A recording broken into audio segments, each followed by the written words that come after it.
these excuses. I broke down this morning. I changed shirts to get here on time. My ride showed up and I didn't grab the other shirt. Come on now, dog. Come on, man.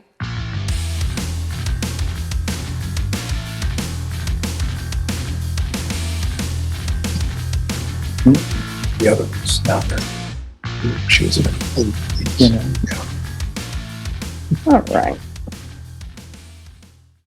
Court is calling 2019 CR 4221 and 2022 CR 3449, State of Texas versus April Petulia Zuniga.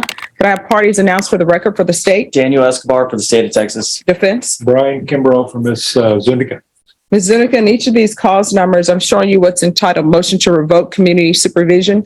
Did you review those documents with your attorney? Did you understand them? Yes, ma'am. All right, I'm gonna need you to speak up. Yes, ma'am. Are you the same April Zuniga who was placed on community supervision in 2019 CR 4221 for the offense of driving while intoxicated third or more on November 4th, 2019 for a term of 5 years? Is that you? Yes, ma'am. And are you the same April Zuniga who was placed on community supervision in cause number 2022 CR 3449W for the offense of burglary of a habitation on April 11, 2022 for a term of 4 years? Is that you? Yes, ma'am. All right. Is there any objection to the state reading one motion for each cause? No. Yeah. All right. State? Violated condition number 3, on or about the 9th day of October 2022 until the 15th day of October 2022 in Bexar County, Texas. The defendant, April Petulia Zuniga, then and there associate with persons of harmful character in that said persons negotiate with the defendant to purchase or delivery of controlled substances in violation of condition number 3. How do you plead to that? True or not true? True. Okay, violated condition number 3, on or about the 14th day of October 2022 until the 23rd day of October 2022 in Bexar County, Texas. The defendant, April Petulia Zuniga, did then and there associate with a person engaged in criminal activity, a violation of condition number 3. How do you plead to that? True or not true? True. Okay, last one, Judge. Violated condition number 41, on or about the 1st day of October 2022 in Bexar County, Texas. The defendant, April Petulia Zuniga, did then and there fail to comply with the rules and regulations of the felony drug court, entering an establishment whose primary purpose was to sell alcoholic beverages and remained at said location where alcohol was the main item for sale or consumption, a violation of condition number 41. How do you plead to that? True or not true? True. All right, state waives all other violations. Any objections to the state's waivers? No objection.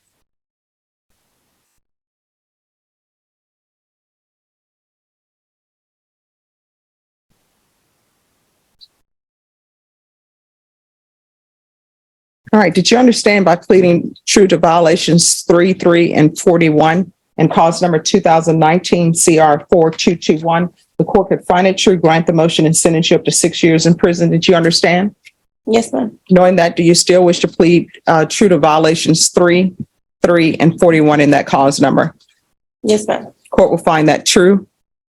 And in cause number 2022 CR 3449W, did you understand by pleading true to violations 3, 3, and 41, the court could find it true, grant the motion, and sentence you up to 4 years in prison? Did you understand? Yes, ma'am. Knowing that, do you still wish to plead true to violations 3, 3, and 41? Yes, ma'am. And that cause number, the court will find 3, 3, and 41 true. Is there an agreement? Yes, Your Honor. It's for the defendant to go to state ISF and to then go back to the drug court program. Does drug court want her? That was a part of the probation recommendations. That's what they listed, that the judge was willing to take her back once she went through either state ISF or SAFE.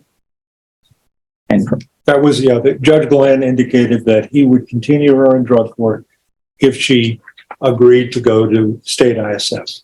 And that's in the summary, court summary from Mark Hewlett. Okay, so Ms. Zuniga, why should I just send you to prison? It appears that you haven't done anything except pick up a new case and hang around people you're not supposed to be around. So why should I just send you to prison?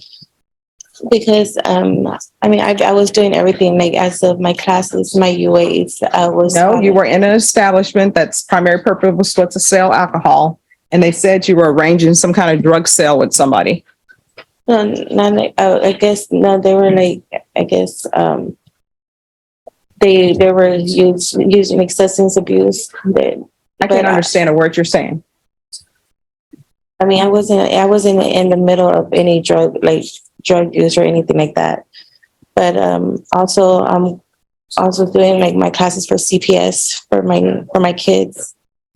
And No, here's the thing. CPS was going on while this was happening. Yes. And you're not doing what you're supposed to do. The violations that were just read to me, one of the violation is on or about the 9th day of October 2022 until the 15th day of October 2022 in Bexar County, Texas, the defendant, April Petulia Zuniga, did then and there associate with persons of harmful character, and that said persons negotiated with the defendant the purchase or delivery of controlled substances. That's what you just played true to. So I don't understand why I shouldn't just send you to prison. That's what I'm trying to figure out. I know what probation is recommending. I know what felony drug court is recommending, but I don't understand why I shouldn't just send you to prison. I mean, because I do want change. No, I mean, you won't change now because you don't want to go to prison. So I don't understand why I shouldn't send her to prison. Does somebody want to tell me why she shouldn't go to prison? Your Honor, I don't know the facts or the nature of the allegation she pled to. And I can tell you that I called Mark Hewitt, her probation officer, probably 5 times over the last, because I reset the case for a week.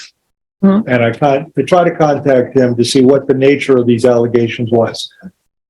The main thing I noticed is that Judge Glenn, whom I know and I respect, said that, and he knows this much better than I do, that he would be willing to keep her in drug court if she went to state ISF.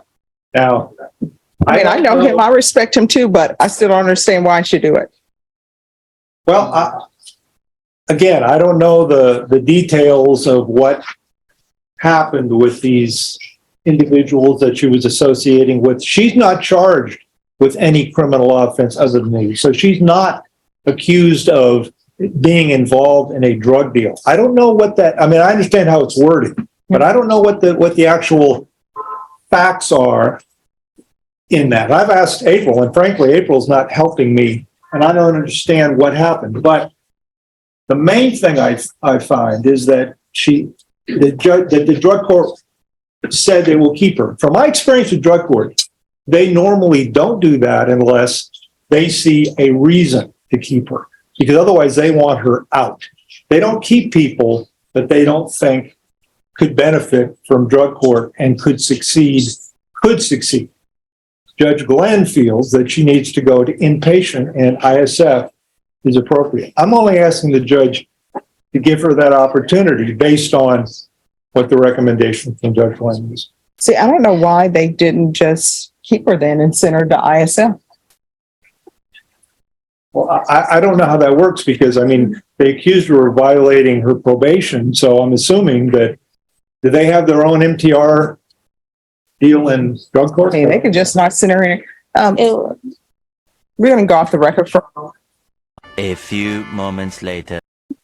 and we're not on the record. Ms. Zuniga, how old are you? 32. All right, so here's the thing. Could everyone please whisper? You've already entered your pleas are true. And I understand that people are in different seasons of their life. And I understand that sometimes people are treated badly in life. I understand that sometimes people are misused and abused in their life. But I went into the hallway because I wanted to speak with Judge Glenn, and your attorney was present and the state's attorney was present. It's very difficult to speak on the bench with another judge. So that's why we were in the hallway. And we were discussing things with Judge Glenn, and here's the problem. The problem is people are trying to help you. People are trying to work with you. And I know sometimes it's difficult to change people, places, and things, but in order to be successful, you're going to have to change people, places, and things. And I used to always think that was easy to do. because I worked as attorney in all the treatment courts before, right? And I was the original attorney. And when people would say, you need to change people, places, or things, I'd be like, hey, that's easy. But then when I started thinking about it, for example, if people told me to change people, places, and things, and they say, okay, Judge Boyd, this is what we want you to do. We want you to hang out with people who sell drugs. We want you to hang out with people who use drugs. That would be very difficult for me because of the circles I'm in. I don't know a lot of people who use drugs or sell drugs.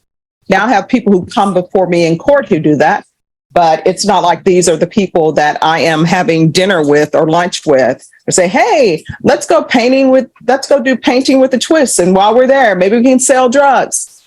So it would be very difficult for me to change people, places, and things. And so in your situation, these are the people you've been hanging with. But if you want your life to be successful, and if you don't want to end up in prison, then you're going to have to change your people, places, or things. I was about to send you to prison, and not for 2 years. I was going to send you to prison for 6 years on one case and 4 on the other. And you need to make a decision on whether or not you want to go to prison. And you have children? Yes. You need to start asking yourself each time you're getting ready to do something, you need to ask yourself, is this something that will result in me not seeing my children for 6 years, or not seeing my children for 4 years, or going to prison for 6 years, or going to prison for 4 years? Do you understand? Yes, ma'am. At some point, you need to start putting your children above your wants, your needs, above the people you hang out with. Do you understand? Yes, ma'am. Now, Judge Glenn said he's willing to accept you back into felony drug court. So we're going to put a hold on her, and the hold is for felony drug court. And so felony drug court is going to take care of what they do with you.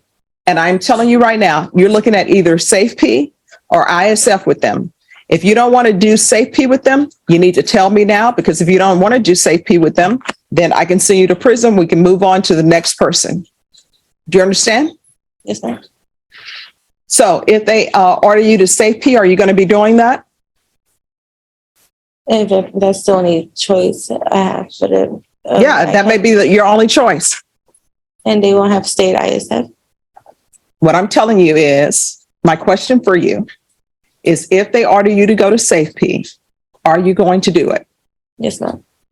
That's my only question. We can't write our own programs. If you could write your own program, guess what? You wouldn't be on probation for this because you would have been successful at it. So I'm not making a ruling. We're going to refer her back to felony drug court, and she's to remain in custody for felony drug court.